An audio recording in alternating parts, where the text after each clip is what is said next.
The Oklahoma Sooners get set to take on the TCU Horned Frogs on Saturday at 11 a.m. We're going to talk through our keys to the game, what we think the biggest storyline is for the Oklahoma Sooners heading into this matchup, and we'll give you our Big 12 picks of the week as well on today's episode of Locked On Sooners.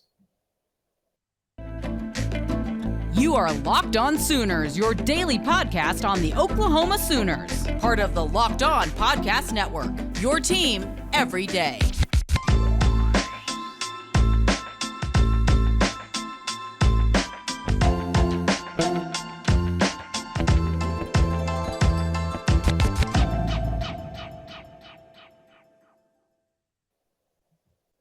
What's up, everybody? Welcome to Locked On Sooners. Today's episode is brought to you by Underdog.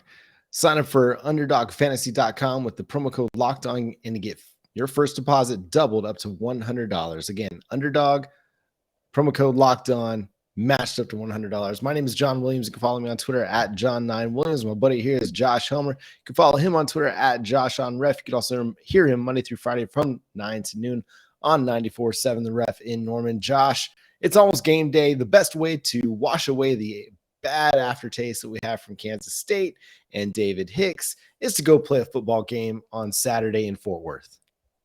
You know, I should give proper credit where credit's due. Chris Plank is who mentioned this on the air early today on the radio side.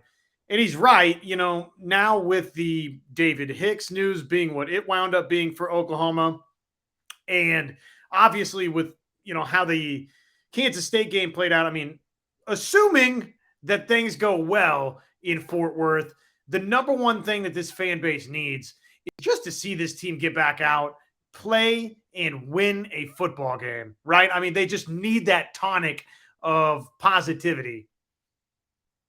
Yeah, it could be quite cleansing if the Oklahoma Sooners perform like we saw them against Nebraska. Can say, even if they just go out there and get the win, I think it'll kind of ease a lot of people's kind of frustrations and maybe fears. I mean, depending on how this game goes, it'll help kind of set the tone for the rest of the season, especially with a return trip to the Metroplex the following week against Texas. So there's a lot to recover from this week, both on the field and then on the recruiting trail.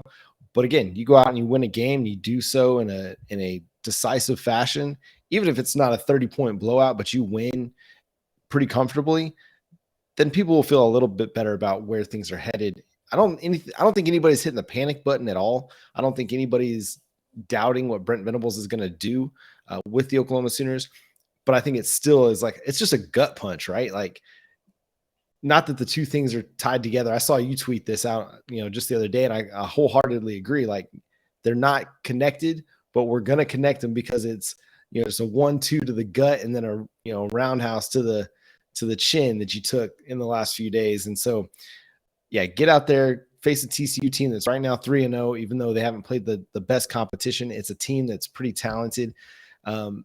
Where are you kind of sitting right now for the Oklahoma Sooners as they head into this matchup? What's kind of maybe one of your biggest concerns for this team? My biggest concern is that what we saw last week versus Kansas State is more truthful in terms of what this defense is versus what we saw against, you know, UTEP, Kent State, and Nebraska combined. That's my fear, right? That's my biggest concern with Oklahoma, is that unfortunately K-State has found some cracks or exposed said cracks in Oklahoma. And we've talked about it ad nauseum, or, you know, in detail this week, that Max Duggan, he's not Adrian Martinez with the way that he runs the football, but don't kid yourself and think that TCU is not going to come into this football game and at least early take a couple of looks at, okay, well, you know, this thing worked out pretty good for K-State last week. Let's see how it works out for us. So he can run the football. And if Oklahoma, if that was, again, more of who Oklahoma really is, then, man, that's scary going into this game. Yeah, I've been looking at the stats all week for TCU, put together, you know, my by the numbers piece for Sooners Wire. And just as I'm kind of breaking down like what the quarterback has done, what Quentin Johnston's done, I'm looking at him like, okay, Max Duggan hasn't run a lot.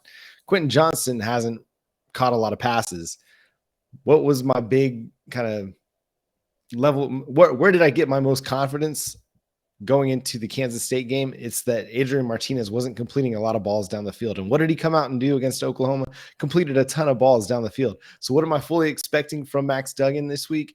To run the ball and run it effectively, or at least attempt to run the ball effectively. He hasn't carried the ball on design runs very much this season. I think he's got 11 designed runs, 1 scramble. So only 12 total carries coming into the year, or coming into this week, sorry.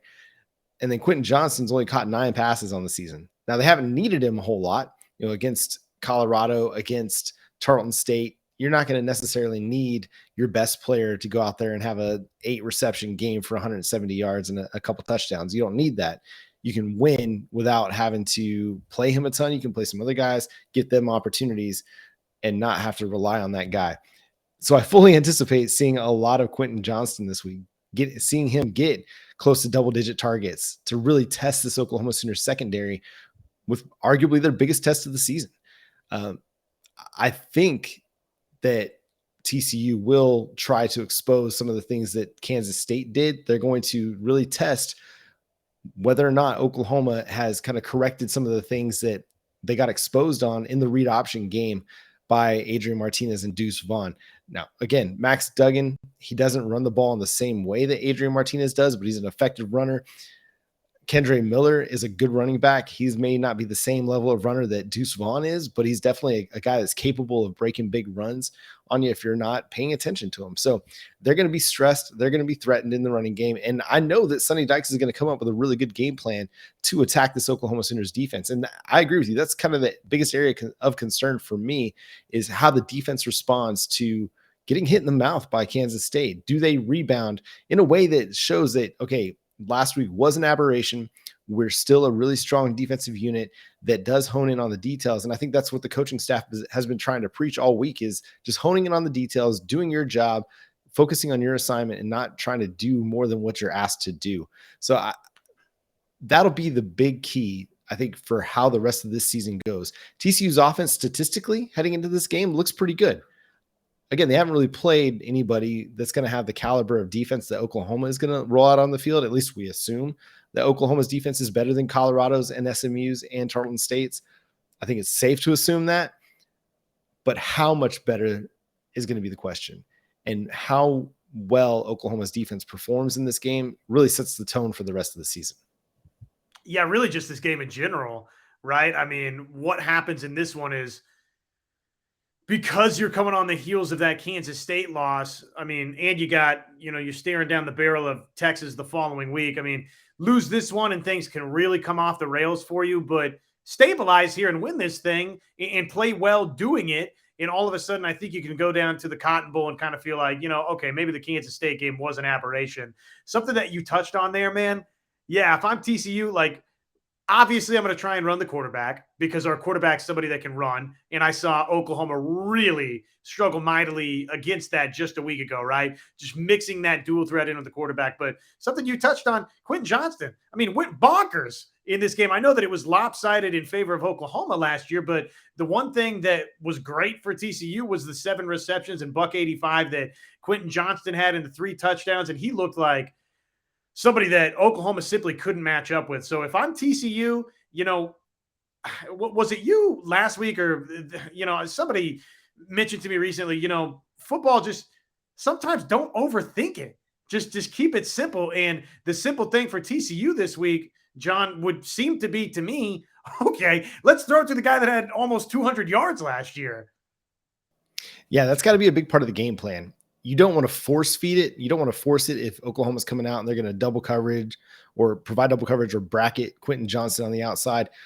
But I'm going to make Oklahoma do that. Like, if I'm Sonny Dykes, I'm going to start the first play of the game and I'm going to throw a wide receiver screen out to Quentin Johnston and just see if Oklahoma's up to the task of tackling my biggest, strongest athlete out on the perimeter. Because that's a guy that can set the tone for your offense on a day when you're hosting the higher ranked team, the favorite. You want to set the tone early, get the ball out to your biggest, strongest guy offensively, and see if Oklahoma's going to be up for the task. All right, coming up on the other side of this, we'll talk about some of our concerns, more keys, but we'll touch on the offensive side of the football as well. But first, I want to talk to you all about Underdog. It's a great place to get in on some fantasy football.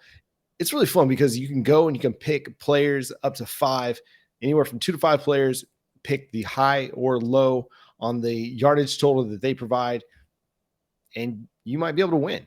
So you can pick Dillon Gabriel's yardage, Eric Gray's rushing yardage, Marvin Mims, or if you want to go outside the box and go with Drake May from North Carolina or Bryce Young at Alabama, you can pick any team that or any player that Underdog has got listed there. Use our promo code Locked On, one word, Locked On, and you'll get $100 matched on your first deposit, up to $100 matched on your first deposit over at underdogfantasy.com or on their fantasy app in the App Store or Google Play Store. Again, that's Underdog Fantasy, promo code Locked On.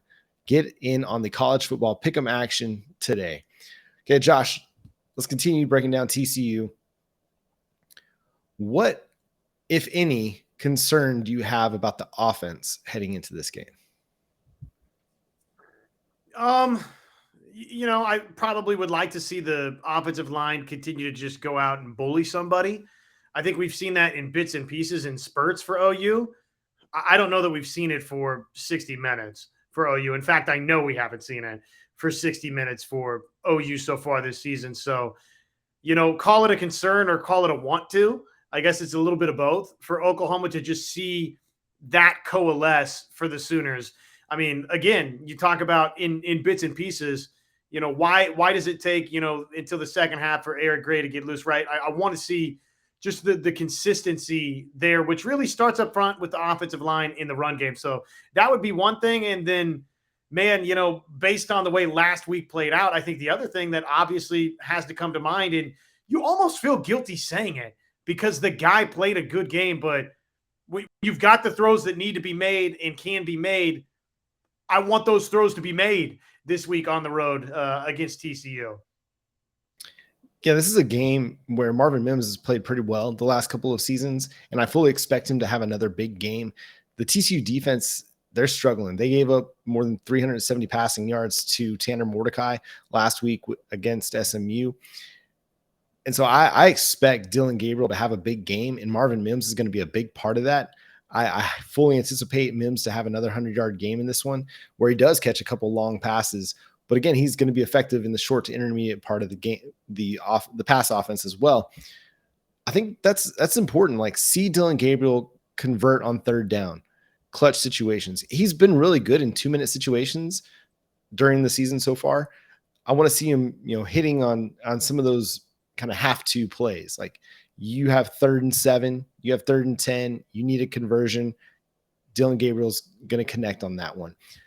I think it would go a long way to kind of easing a lot of people's fears heading into the Red River Showdown if he does have one of those kind of very efficient, hits all the marks, even if he's not over 300 yards, but say he throws for 225 to 250, 70% completion percentage, and you don't come away thinking, man, he really missed a wide open one there. Like, if you just come away, you can come away feeling better about it, even if he doesn't have the same stat line that he did a week ago, just based on the way it looks on the field.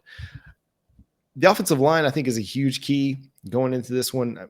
So TCU, talking with Steven Simcox of Locked On Horned Frogs, he really talked about how they're going to be playing a lot of bend, don't break defense.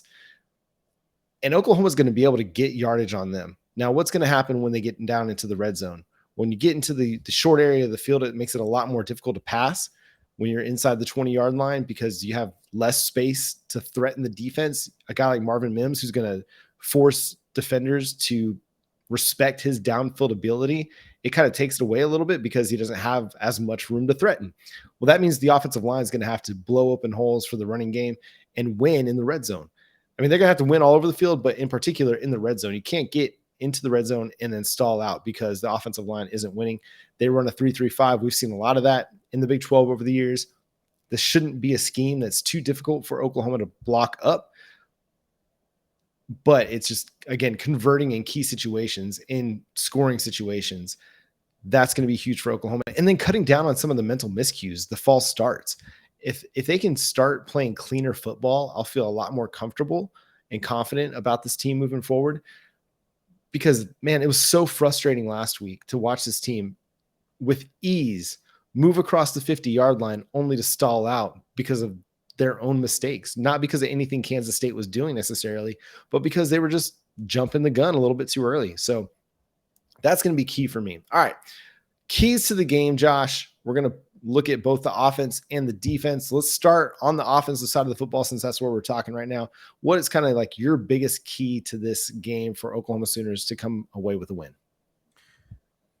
I don't know if maybe, Oklahoma can win the game without doing this, but I just think a fast offensive start, any kind of points on the first drive or the first two drives for Oklahoma, I think is kind of imperative to keep the crowd out of this football game down in Fort Worth. I mean, obviously, then you stack on what happened last week. So just complimentary. And that's really, I'm going to say both sides of the football that, right? Defensively, don't allow TCU to just come out and go right up and down the field and into the end zone. I mean, we've seen that back-to-back weeks from Nebraska and Kansas State. And obviously then you coincided it with, offensively at Nebraska, you didn't score on your first drive, and the first couple of drives versus K-State, same story there, and you fall behind 14-0. If something similar happens against TCU with that crowd, with the animosity, the venom for an Oklahoma program like this, knowing that kind of maybe they've got the champ down a little bit in the Sooners this week, then to me, that's just a recipe for disaster. Yeah, start fast. I think that's going to be key on both sides of the football. Offensively, some of it is just being tighter, like playing a tighter football game, not having the mental miscues, not having the misses, being able to be more effective in the running game early in the game, because we saw what they were able to do in the second half. That's part of that starting fast thing, is getting off to a great start running the football. We know Jeff Lebby wants to run the football, so we need to be more effective doing it in the first half. I want to see a guy like Jalil Farouk continue to build on what he's done the last couple of weeks. He's really started to shine in this offense. Can he take it to another level? All the attention is going to be focused on Marvin Mims. Theo Weiss is starting to kind of come into his own this season as well. Can Jalil Farouk kind of go to that next level? I think he's just on the verge of that big performance where he goes over 100 yards, has a couple of touchdowns, 5-6 catches. It's just a couple things that just haven't connected. But I think he's starting to play really, really good football. And that's something I want to see offensively. On the defensive side of the football, you have to get pressure. Max Duggan is going to let you sack him. Sacked 5 times last week in Dallas against SMU. This is going to be a great week for your defense to get off the schneid and find who they are, find their identity again. Remember that they are a team that's predicated on pressure and creating loss in the backfield. They have to do that this week. I think they can. I think they're going to be able to affect things in the running game and in the passing game with their pass rush. But if they're not, that's going to be pretty alarming. But I think that's going to be huge, is getting those guys up front, getting after Max Duggan and bringing him down. It's not just enough to provide pressure, because we saw Adrian Martinez under pressure at times last week, but it didn't really affect the game very much. He continued to make a lot of plays. So effective pressure, getting either, incomplete passes, throwaways, forcing turnovers, or getting sacks. Effective pressure. That's what we need from the Oklahoma Sooners defense this week.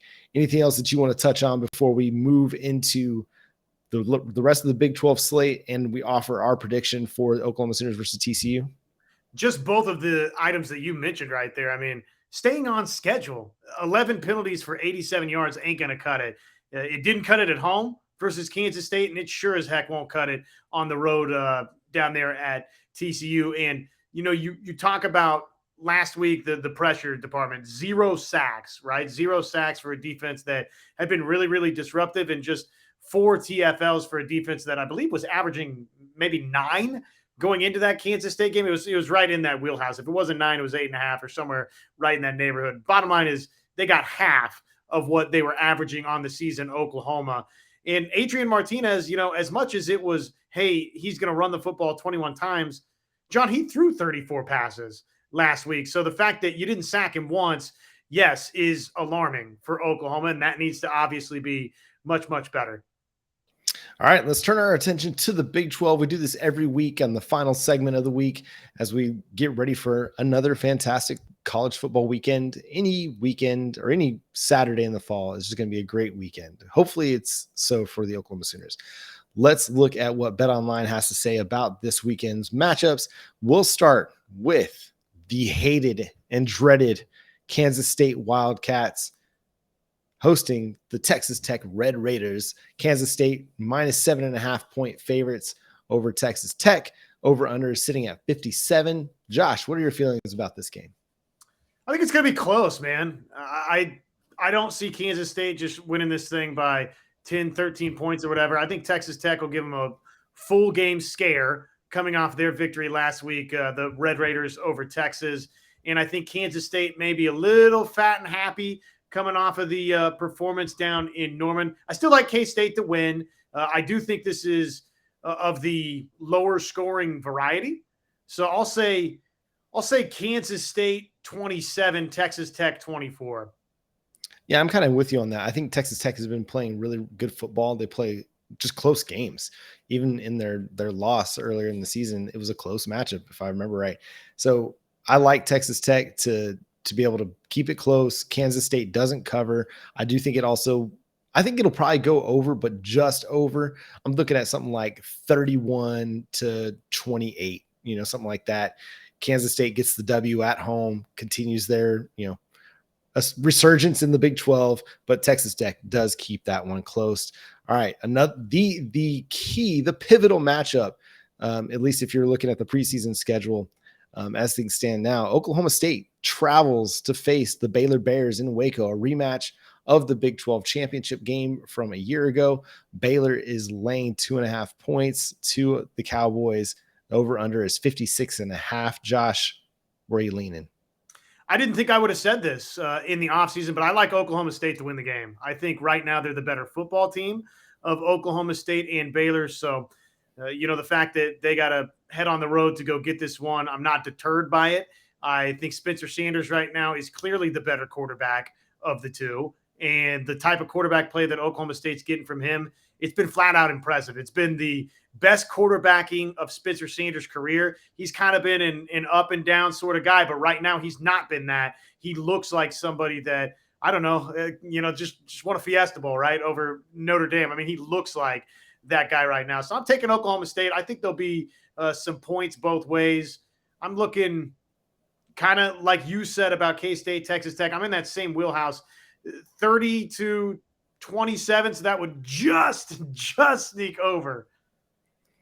Yeah, I don't. This is a tough one for me to pick because I think Dave Aranda just finds a way to win football games, especially over the last couple of years. Did it in the Big 12 championship game, last year against Oklahoma State with Blake Shapen at quarterback, just making one of his first couple of starts. But yeah, I'm with you, man. I'm very quarterback driven, and Spencer Sanders is playing at a different level than we've ever seen him play. And I've always been reluctant to buy in to what Spencer Sanders is doing. I didn't after the Oklahoma game. I was like, Spencer Sanders played the game of his life against Oklahoma last year. And then he went and played the game of his life against Notre Dame.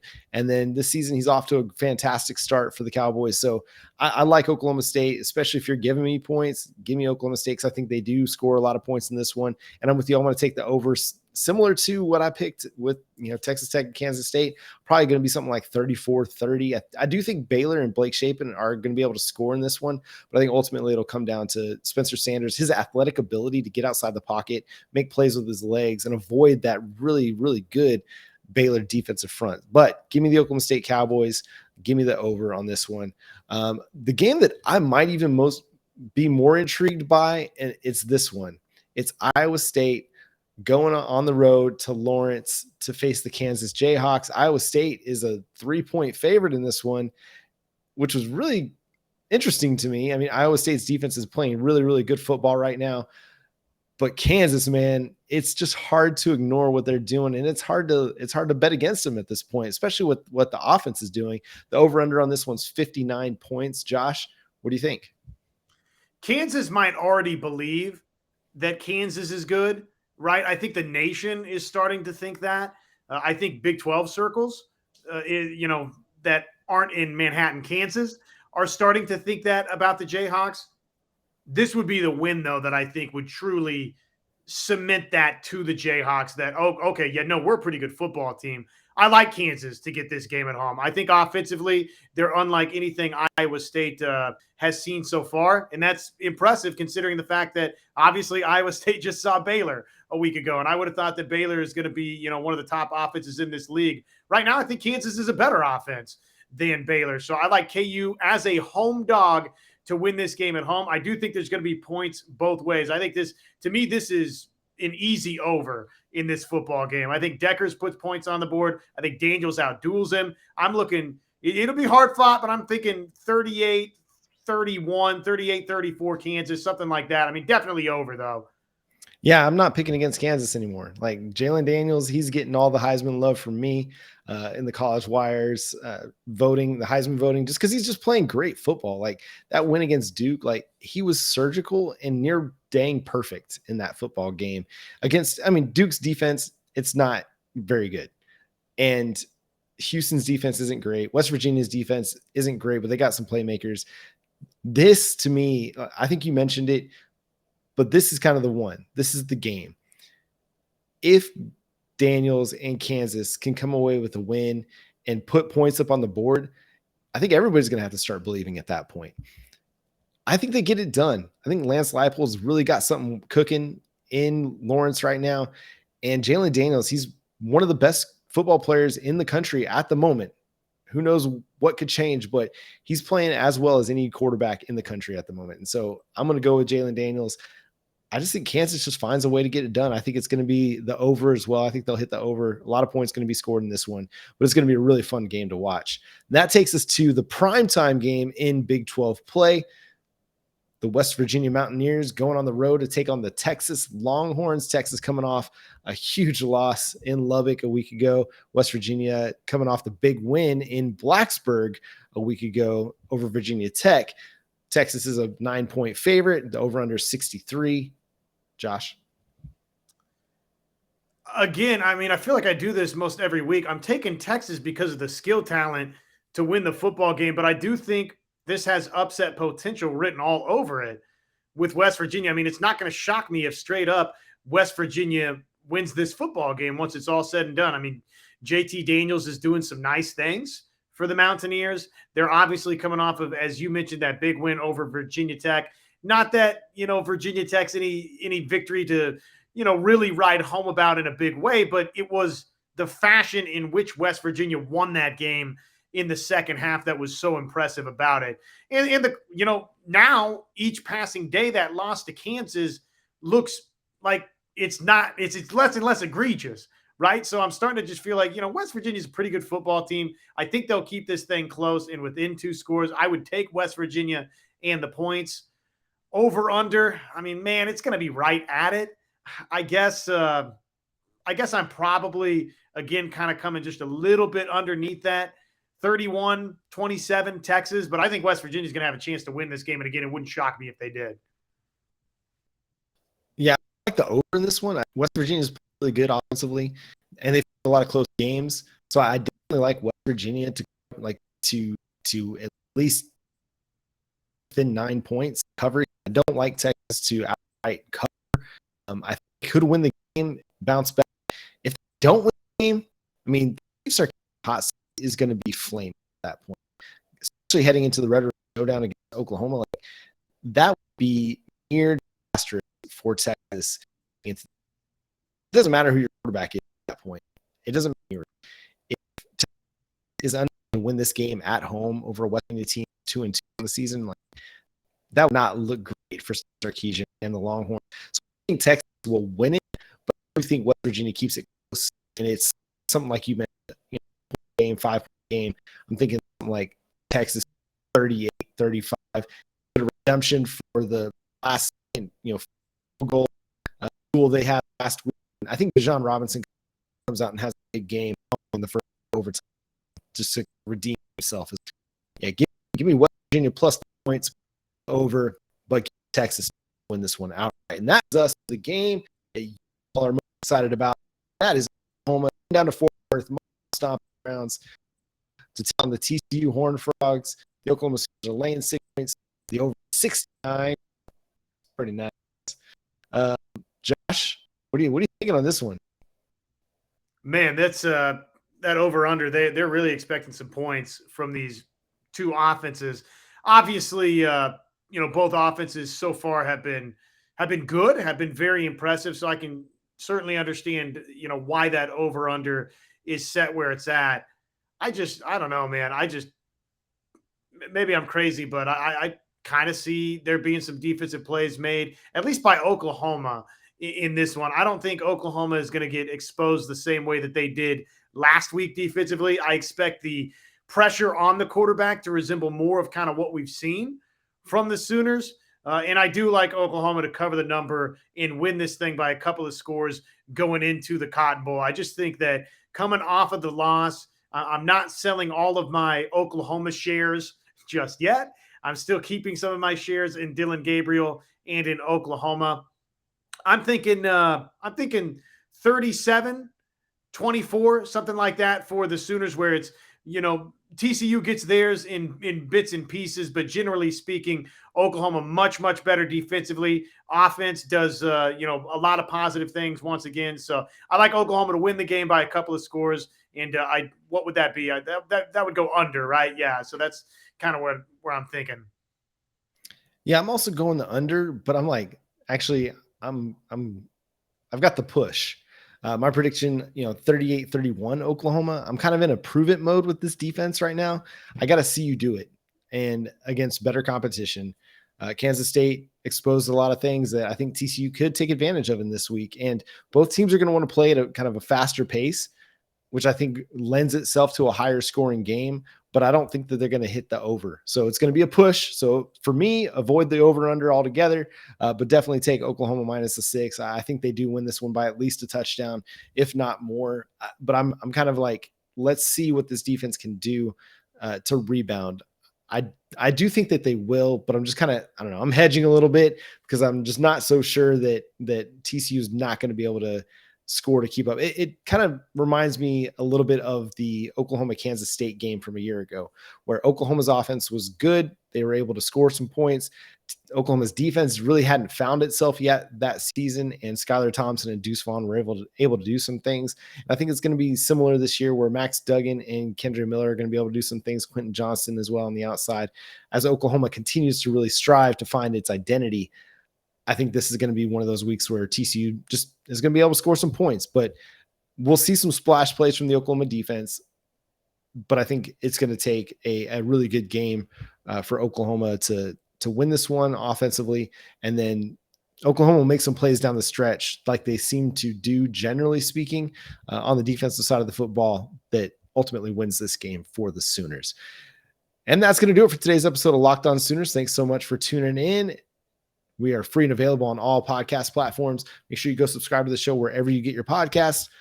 Go hit us up on YouTube as well. Let us know what your prediction is for this game, your score prediction, whether or not you take the over-under that was set at 69 as well. What's the Big 12 game that you're most looking forward to watching? I said it was Kansas-Iowa State. Josh, is there a Big 12 game that you're most looking forward to watching?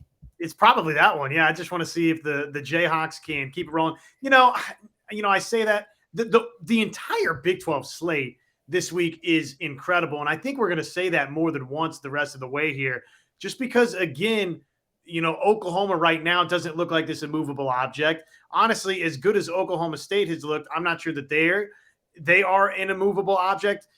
Having said the Kansas-Iowa State thing, I'm backtracking here. I think it's Oklahoma State Baylor, just in terms of, what this conference ultimately is going to shake out the rest of the way. So I'm most looking forward to that, outside of obviously Oklahoma's opportunity to try and rebound. So hit us up this weekend, fellas and ladies out there too, on the social media as you're watching the game. You can see right there, if you're watching on YouTube, at John9Williams. For John on Twitter, I am at Josh on Ref. And of course, everybody can interact with us at Locked On Sooners out there. We'd love to interact with you as you're watching the game, and we can do that in live real time for you. Yeah, and we're looking forward to it. So Saturday, 11 a.m. kickoff in Fort Worth on ABC. Make sure you're tuned in and ready to roll. We'll have all of the breakdown after this one coming up next week. But for Josh Helmer, I'm John Williams. We'll catch you then. Boomer Sooner.